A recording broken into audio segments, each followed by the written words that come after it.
Hi guys, and welcome back to my channel. Today I'm going to do a bit of an update, and I'm also going to say what I'm going to be advocating for. So today I am 23 weeks exactly, and the other night, on Tuesday night to be specific, we had a baby scare.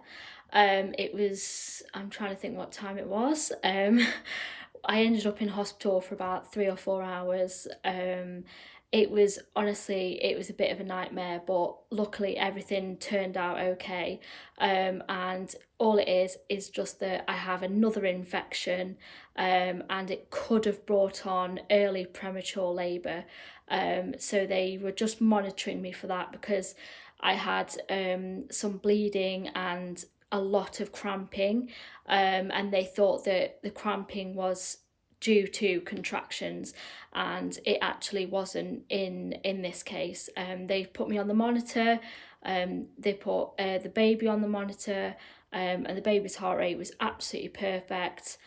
He was moving so much inside me, and there was nothing going on with contractions or anything like that.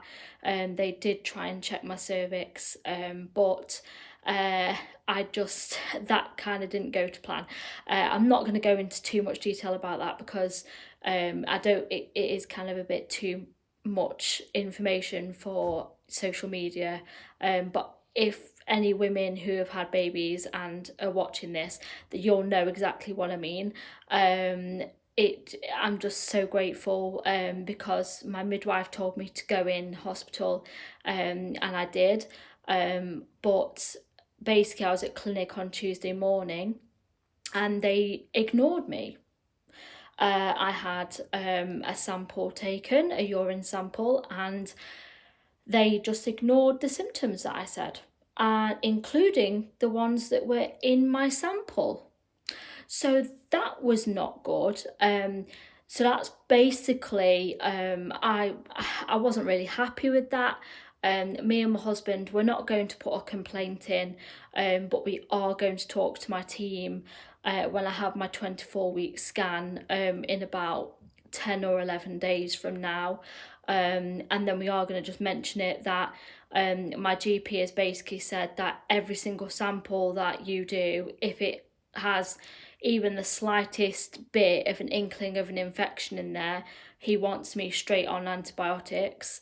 If not, then we are likely to put a complaint in because that was just ridiculous. We got home, I think, about 4:30 in the afternoon, and then I went to the toilet straight away, while my husband, I think he was just updating his family or something like that, and I immediately screamed in the bathroom and said, oh my god, I've got to phone my midwife.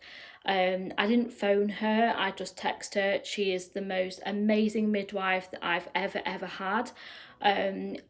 Honestly, I've never really had a midwife, so to speak. Before, I've always been with my team at the hospital, and she basically just said call triage and go straight in. That's literally all she texted me back, saying call triage and go straight in. So that's exactly what we did. And then obviously they examined me. They put baby on the monitor because I felt reduced movements. I'd been feeling reduced movements since about midnight, and that's not normal for me and baby. But he was just being a little bit stubborn, just like his dad, and it kind of looked like he was a bit sleepy until they tried to find his heartbeat, and yeah, he pretty much, he moves away from it. He moves away from the Doppler, like they just struggle to get him because he just doesn't like it at all, which I find really hilarious. Anybody else that has had that with their unborn child, then honestly, I salute you. My anxiety was going through the roof the whole entire time I was there. So I'm very grateful that we went in when we did, because they literally said that I could have been in early premature labour literally by today if they hadn't given me antibiotics. They are going to deliver baby much earlier than planned. And that's if I keep getting these infections because of my kidneys. Right now, my kidneys are fine, their function is fine, everything is okay in that area. But they're just worried because of my complex health issues anyway. They want to do the safest option for both me and our little boy. And I think that's great. I think, yeah, fair enough, just go ahead, do whatever you want. This might be a C-section if they do need to deliver early. I don't think they'll induce me. I think they'll do a C-section. I think that's what they said anyway. If they do a C-section, it's going to be a bit on the difficult side. As most of you probably know, obviously I've got an ostomy on this side, and where they cut you, they have to obviously stretch the abdomen. I'm praying, I'm praying that they are able to do that, because otherwise I'd be cut this way instead of that way. Yeah, don't mind me just getting mixed up with my horizontal and vertical, whatever, baby brain. So I know a lot of people with ostomies where if they've had a C-section, they're cut obviously this way. That may not be the case for me. They may have to do it that way. Just purely because where my ileostomy bag is. So that'll be fun, I guess. But I'm trying not to dwell on that because I am 24 weeks next Friday anyway. We will be 100% viable pregnancy. We're viable now, but when baby's born, the percentage of survival goes up after 24 weeks. I think it goes up to something like 50%, or I'm not too sure on that scale of things. But apparently it does go up after 24 weeks. They do want me to get to 30 weeks, at least 30 weeks, before they even try and say to me, we need to deliver baby, it's time, it's the right time to do. Otherwise, we're hoping to get to 38 weeks as planned. I'm really hoping that we do. So please, please, please keep your fingers crossed that we do. Even if we don't, it honestly, it doesn't matter to us, just as long as I'm healthy, the baby's healthy. That's the most important thing out of all of this.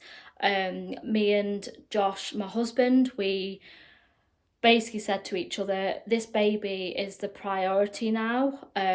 So as long as I'm healthy and the baby's healthy, we don't care what happens.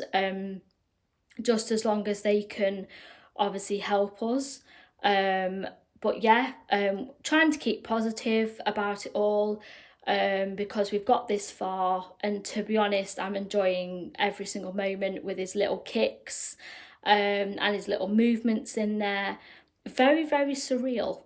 Yeah, it kind of feels like I'm being punched in the gut, but not, if that makes sense. Again, any women that have been pregnant will know what I'm talking about. Honestly, it's a joy to have got this far in pregnancy. It's still so surreal, absolutely surreal to me that we've got this far. Personally, me and Josh never thought we would ever, ever, ever get this far in pregnancy. We were actually meant to adopt this year, and I just couldn't believe the timing of all of this. It's a bit of a long story, which I'll probably explain in another video. But long story short, we were actually going to become parents regardless this year. We were meant to be adopting.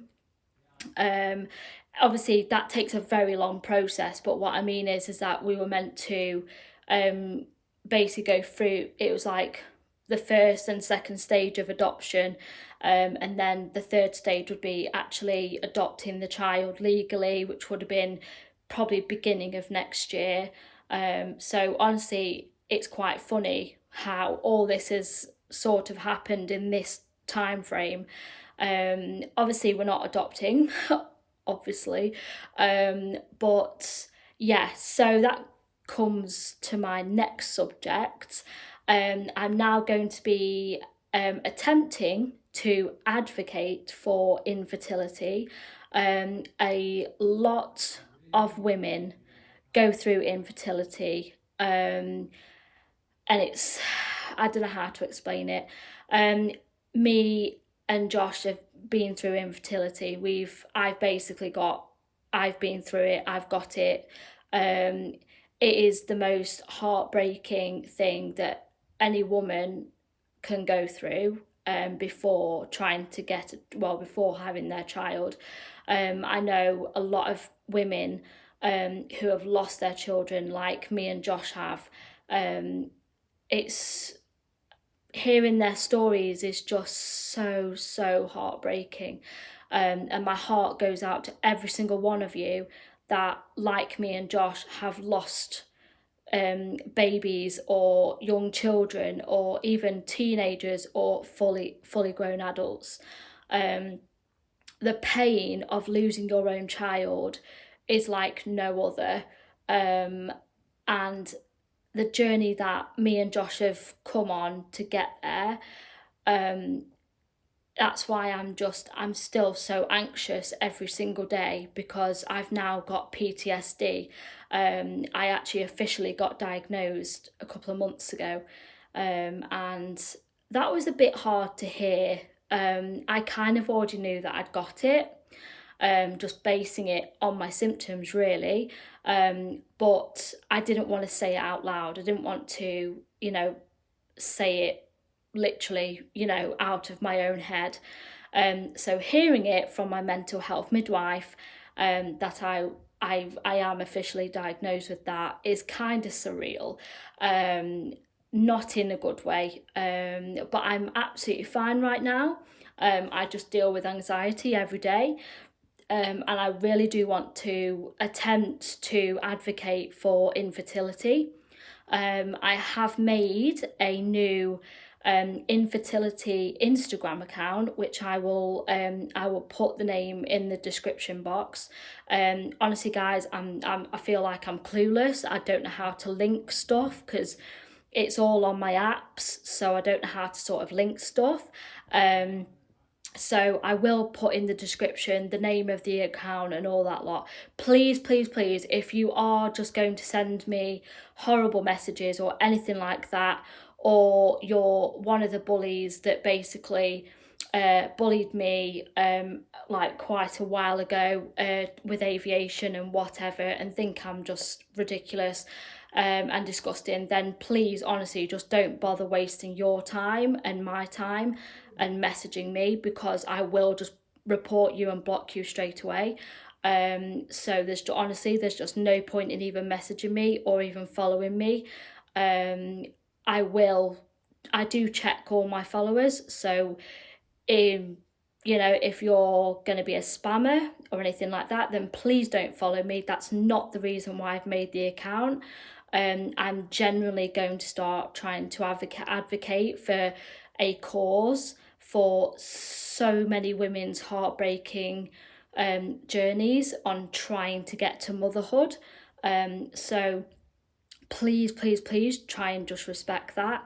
I am going to come off social media probably for a little bit of a break. I'm going to probably do that from tomorrow right up until next week, probably next Thursday or next Friday, and then I'm going to be going on another a week break from the 17th, 18th of September, just for a little bit of time, just for a week, just because I think it's important to get a break off social media.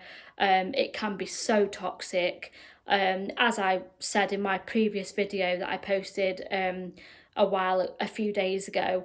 I basically just said that, you know, there's no need for bullying at all. There's no need for it. There's no need for toxicity.